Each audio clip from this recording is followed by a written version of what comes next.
BPF দলৰ ভেৰণীয়া গুণ্ডা বাহিনী যি আক্ৰমণ কৰিলে সেই আক্ৰমণক আমি তীব্ৰভাৱে নিন্দা কৰিছোঁ, গৰিহণা দিছোঁ।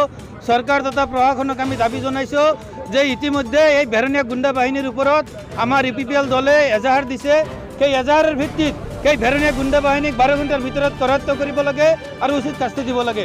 আপোনালোকে জানে যে BPF দলে বিগত 15 বছৰে এই ভেৰণীয়া গুণ্ডা বাহিনীৰ জৰিয়তে ৰেগিং কৰি আৰু মানুহক ভয় ভাবুকি দেখুৱাই তেওঁলোকে ভোট আদায় কৰিছে। এবাৰ বাক্সা আৰু ওদালগুৰিত যেহেতু আগতে নিৰ্বাচন হৈ গৈছে, তেওঁলোকে ইতিমধ্যে গম পাইছে যে তেওঁলোকে ভালকৈ আৰু নিৰ্বাচনত আসন নাপায় বা জয়ী হোৱাৰ সম্ভাৱনা নাই। তেওঁলোকৰ পৰাজয়ৰ আশংকা কৰিয়েই আমাৰ সভাপতি তথা আমাৰ প্ৰাৰ্থীসকলৰ ওপৰত আক্ৰমণ কৰিছে আৰু আমাক মানে তেওঁলোকে ভয় ভাবুকি দিবলৈ ওলাই আহিছে। UPPL দলৰ নেতাকৰ্মীক কোনো দিনো BPF দলৰ মানে আমি ভয় নকৰোঁ। আমাক গণতন্ত্ৰৰ ওপৰত আমাৰ বিশ্বাস আছে। ৰাইজে যোৱাকালি যিটো শিলেৰে বা ৰডেৰে আক্ৰমণ কৰিলে তাৰ পৰিৱৰ্তে ৰাইজে বেলট পেপাৰৰ জৰিয়তে BPF দলক প্ৰত্যুত্তৰ দিবলৈ আমি অনুৰোধ জনাইছোঁ।